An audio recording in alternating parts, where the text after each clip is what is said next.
Hello बच्चों, national income हमने अपना चैप्टर स्टार्ट किया था मैक्रो इकोनॉमिक्स का। पार्ट 1 में हमने क्या क्या स्टडी किया था प्रीवियस क्लास में। इकोनॉमी के बारे में, बेसिक एक्टिविटीज़ के बारे में, गुड्स के बारे में, final goods, intermediate goods, capital goods, consumer goods.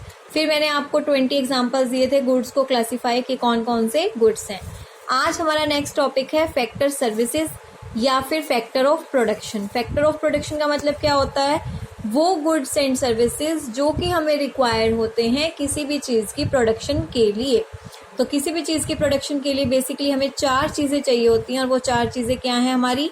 Land, capital, labour, entrepreneur. आप भी कोई भी बिजनेस स्टार्ट करेंगे तो आप नोटिस करेंगे कि आपको क्या चाहिए? लैंड चाहिए, ज़मीन चाहिए, कैपिटल पैसा चाहिए, लेबर काम करने वाला मजदूर चाहिए, एंटरप्रेन्योर जो उस काम को करवा रहा है, पैसा लगा रहा है, नया बिजनेस स्टार्ट कर रहा है। थोड़ा सा इसका मॉडिफिकेशन हो रहा है। देखिए, ये सिर्फ आपकी सोच के अकॉर्डिंग मैंने बताया, पर अगर एक्चुअल हम लैंड को काउंट करें तो लैंड में क्या क्या चीज़ें आएंगी? नेचुरल रिसोर्सेज जो कि किसका गिफ्ट है? नेचर का। Natural resources gift of nature जो कि किस में यूज़ किए जाते हैं? प्रोडक्शन प्रोसेस में यूज़ किए जाते हैं। जैसे वाटर है, जो भी चीज़ें हमें नेचुरल रिसोर्सेज जो भी हमें मिल रही हैं प्रकृति की तरफ से वो। कैपिटल में इक्विपमेंट्स, टूल, फैक्ट्रीज का जो यूज़ हो रहा है, जो पैसा लग रहा है, वो सब आएगा। लेबर में आपके एम्प्लॉय और वर्कर दोनों आएंगे, यानी कि मजदूर और जो एम्प्लॉय आपकी कंपनी में काम कर रहे हैं वो, चाहे तो फिजिकल एफर्ट्स हों चाहे मेंटल एबिलिटीज़ हों। एंटरप्रेन्योर में क्या है? वो लोग जो बिजनेस को स्टार्ट करते हैं और इन तीनों चीज़ों को मैनेज करते हैं। तो ये 4 फैक्टर ऑफ प्रोडक्शन है जिसके बिना हम प्रोडक्शन नहीं कर सकते। ये तो फैक्टर सर्विसेज है जो हमें चाहिए, पर इन सर्विसेज को पे भी तो करना होगा, और हम पे कर रहे हैं पर कोई रिसीव कर रहा है, तो हम इसको फैक्टर पेमेंट या फैक्टर इनकम भी कह सकते हैं, क्योंकि जो पे कर रहा है उसके लिए पेमेंट है और जो रिसीव कर रहा है उसके लिए क्या है? इनकम है। तो ध्यान से देखेंगे, जिससे हमने लैंड ली है उसको हम क्या देंगे? रेंट। लेबर को हम क्या देंगे? वेजेस। कैपिटल पैसा लगाया उसने हमारे बिजनेस में तो हम उसको क्या देंगे? इंटरेस्ट। एंटरप्रेन्योर को क्या चाहिए? प्रॉफिट। कोई भी इंसान अगर बिजनेस स्टार्ट करता है तो उसको क्या चाहिए? प्रॉफिट चाहिए। इस चीज़ को समझने के लिए पहले हम एक डायग्राम समझते हैं, तब आप इस चीज़ को अच्छे से समझ पाएंगे। इस पेज को ध्यान से देखेंगे। इस पेज में आपको मैंने क्या कह रखा है? हम बात करते हैं 2 सेक्टर इकोनॉमी की। 2 सेक्टर इकोनॉमी में कौन कौन होता है? हाउस होल्ड और फर्म जो प्रोड्यूस कर रही है। अब आपको पता है हाउस होल्ड के पास क्या होती हैं? Factor services. यानी कि कोई भी फर्म कैसे स्टार्ट होएगी? पहले वो हाउस होल्ड सेक्टर से लैंड लेगी, लेबर भी हाउस होल्ड सेक्टर से, पैसे लगाने वाले भी, और जो बंदा काम स्टार्ट करेगा पर्सन एंटरप्रेन्योर वो भी हाउस होल्ड सेक्टर से होगा। वो ये फैक्टर सर्विसेज किसको देंगे? फर्म को। जो हमारा हाउस होल्ड सेक्टर है वो फैक्टर सर्विसेज प्रोवाइड करता है किसको? फर्म को। ये हमारा फर्स्ट स्टेप होता है, ठीक है। सेकेंड स्टेप, अब जब आप इनको सर्विसेज दे रहे हो तो फर्म आपको क्या करेंगी? पे करेंगी, यानी कि इनकी तो पेमेंट और आपकी इनकम। तो वो इनकम क्या क्या होएगी? लैंड के बदले रेंट, लेबर के बदले वेजेस, कैपिटल के बदले इंटरेस्ट, एंटरप्रेन्योर के बदले प्रॉफिट। इन्होंने सेवाएं दी, इन्होंने इसके बदले इनको क्या दी? इनकम दी। ये होती है फैक्टर मार्केट। ये कौन सी मार्केट होती है? फैक्टर मार्केट, जिसमें फैक्टर सर्विसेज दी जाती हैं और उसके बदले उनकी पेमेंट होती है। तो फर्स्ट स्टेप हमारा पूरी प्रोसेस में क्या होता है कि हमने सर्विसेज दी, उसके बदले हमने क्या करी? पेमेंट करी। अब थर्ड स्टेप क्या होगा? देखो, इन्होंने सर्विसेज दी, इन्होंने इनकी पेमेंट कर दी। अब जो माल बन के रेडी है, इन्होंने जो सर्विसेज ली होंगी किसी ना किसी प्रोडक्शन के पर्पस से ली होंगी। अब इन्होंने जो प्रोडक्शन की है वो प्रोडक्शन रेडी है, रेडी टू सेल। अब वो बेचना है। 2 ही सेक्टर हैं, एक प्रोड्यूसर एक कंजम्पशन, यानी कि हाउस होल्ड। तो ये बेचेंगे किसको? अब प्रोडक्शन सेक्टर अपने गुड्स और सर्विसेज किसको बेचेगा? हाउस होल्ड को। थर्ड स्टेप क्या हुआ? इनका जो प्रोडक्ट रेडी है इन्होंने किसको बेचा? हाउस होल्ड को। अब इन्होंने कंज्यूम किया है, जो खरीदा है उसके बदले ये इनको कंजम्पशन एक्सपेंडिचर देंगे। दैट मीन्स जो इन्होंने कंज्यूम किया, इनसे लिया, उसके बदले पैसा देंगे। आप देखो, इन्होंने इनको सर्विसेज दी, फिर इसके बदले पेमेंट कर दी। अब सर्विसेज के थ्रू माल बन के रेडी है, वो माल बन के कहाँ जाएगा? पहले फैक्टर मार्केट थी क्योंकि सर्विसेज जारी थी, अब प्रोडक्ट मार्केट है क्योंकि प्रोडक्ट एक तरफ से पहले ये दे रहे थे और ये ले रहे थे।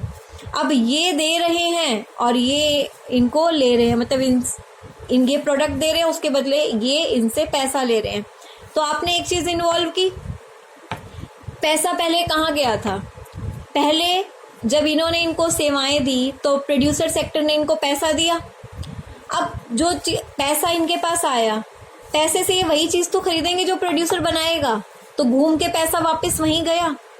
इसे कहते हैं सर्कुलर फ्लो ऑफ इनकम। जो ये डेफिनेशन थी ना सर्कुलर फ्लो, कि जहां का पैसा है वहीं पे वापस जाएगा। पहले जो फ्लो ऑफ इनकम है वो कहाँ से जाएगा? हाउस होल्ड सेक्टर से जाएगा फैक्टर पेमेंट के रूप में। भाई हाउस होल्ड सेक्टर के पास पहले पैसा गया, फिर house hold sector consumption expenditure के रूप में किसको देगी? फर्म को। पहले हाउस होल्ड के पास पैसा गया, ठीक है, फैक्टर इनकम के पेमेंट के रूप में, फिर कंजम्पशन एक्सपेंडिचर के रूप में किसके पास पैसा गया? प्रोड्यूसर के पास। यानी कि घूम फिर के पैसा जिसका है वापस उसी के पास आ जाता है। इसको हम क्या कहते हैं? Circular flow of income. अब एक चीज ध्यान देखिए, यहाँ पे सामान जा रहा है, यहाँ पे पैसे जा रहे हैं, यहाँ पे सामान जा रहा है, यहाँ पे पैसे जा रहे हैं। तो स्टेप 2 और 4 में जहाँ पे सिर्फ पैसों का इन्वॉल्वमेंट है उसे तो हम कहते हैं मनी फ्लो, और स्टेप 1 और 4 में जहाँ पे सिर्फ गुड्स एंड सर्विसेज की इन्वॉल्वमेंट है, मनी की नहीं है, उसे हम क्या कहते हैं? Real flow. और मनी फ्लो और रियल फ्लो दोनों के बीच का जो फ्लो है, मतलब दोनों मिलके क्या बनता है? Circular flow of income. क्योंकि एक चीज देंगे तो दूसरी चीज आएगी। तो ये पॉइंट क्लियर हो गया। सर्कुलर फ्लो ऑफ इनकम क्या होता है? ये सर्कुलर फ्लो ऑफ इनकम का हमारा डायग्राम था समझाने के लिए कि कैसे क्या चीज है। अब आपको ये समझना है फ्लो क्या होता है और स्टॉक क्या होता है। तो उसके लिए पहले आप ये 2 डायग्राम समझिए। देखिए ये बकेट है, बकेट में पानी भर रहा है, ये भरा हुआ पानी है और ये टैप खुली है, पानी आ रहा है। तो टैप में से जो पानी आ रहा है वो तो फ्लो है, चलता जा रहा है, पर जो एक जगह पे रुका हुआ है बकेट में वो स्टॉक है, ठीक है। एक और एग्जांपल लेते हैं। फ्लो में एक ड्यूरेशन होती है, यानी कि एक ड्यूरेशन, 2 ड्यूरेशन के बीच का रिलेशनशिप होता है फ्लो। जैसे वीडियो बनाई कोई हमने, वो 0 से स्टार्ट होएगी और एक कुछ मिनट पे जाके बंद हुई, तो 2 टाइम ड्यूरेशन की बात हो गई। जब टाइम ड्यूरेशन आ जाए, गैप आ जाए, तो वो तो होता है फ्लो। और जब मैंने फोटो खींची तो फोटो पे टाइम लिखा है कि 7:03, एक पर्टिकुलर टाइम की बात हो रही है, सिर्फ एक टाइम की, पर्टिकुलर टाइम की, वो क्या होता है? स्टॉक। तो क्लियर हो गया आपको? तो अब इसका डिफरेंस देखते हैं। इन्होंने मीनिंग में क्या बोला? फ्लो क्या है? वो क्वांटिटी जो एक पीरियड ऑफ टाइम में मेजर होती है, यानी कि टाइम डायमेंशन है। और इसमें पर्टिकुलर पॉइंट पे, मैंने अभी बताया ना, यहाँ पर्टिकुलर टाइम होता है और यहाँ टाइम ड्यूरेशन होती है। इसमें टाइम डायमेंशन है, इसमें नहीं है। जो नेशनल इनकम हमारा चैप्टर है वो एक फ्लो कंसेप्ट है, कुछ लोग उसको स्टॉक कहते हैं, स्टॉक नहीं है। फ्लो क्यों है? क्योंकि नेशनल इनकम जो कैलकुलेट होती है वो पूरे साल की होती है। इसके एग्जाम्पल आपके लिए होमवर्क है, आप अपने नोट्स में खुद अपनी बुक में से लिखेंगे। आपकी बुक में काफी सारे एग्जाम्पल दिए हुए हैं फ्लो एंड स्टॉक के। क्लियर है? इसके बाद अभी एक और पेज है जो हमें पढ़ना है। एक डिफरेंस और है हमारे पास, फैक्टर इनकम और ट्रांसफर इनकम। देखो जो फैक्टर इनकम होती है ना वो रिसीव होती है फैक्टर सर्विसेज के लिए। जैसे लैंड के बदले आपने दिया रेंट, जो फैक्टर इनकम है वो किसके बदले मिलती है? यानी कि आपने कुछ किया तो उसके बदले, आपके काम के बदले आपको इनकम मिली। पर ट्रांसफर नाम से ये मेहनत की इनकम है, ये नाम से क्लियर है, फ्री वाली। भाई किसी ने मेरे को ट्रांसफर कर दी, फ्री में दे दी, ठीक है। तो जो ट्रांजैक्शन होती है इसमें 2 साइडेड होती है, आपने कोई काम किया उसके बदले मिली। पर ट्रांसफर इनकम 1 साइडेड होती है। ये नेशनल इनकम में कैलकुलेट होती है, ये नेशनल इनकम में कैलकुलेट नहीं होती। इसमें आते हैं rent, wages, interest and profit. इसमें आता है ट्रांसफर में कोई हमें गिफ्ट मिल गया, कोई डोनेशन, कोई ग्रांट, या मम्मी पापा से पॉकेट मनी मिल गई, कोई स्कॉलरशिप मिल गई, ओल्ड एज पेंशन है गवर्नमेंट की तरफ से मिल रही है। मतलब जो इनकम आपको मिल रही है उसके बदले आपको कोई काम नहीं करना। तो आज का हमारा टॉपिक इतना ही है। कोई डाउट हो तो प्लीज़ बताएंगे और इस टॉपिक को अच्छे से कवर करेंगे। Thank you.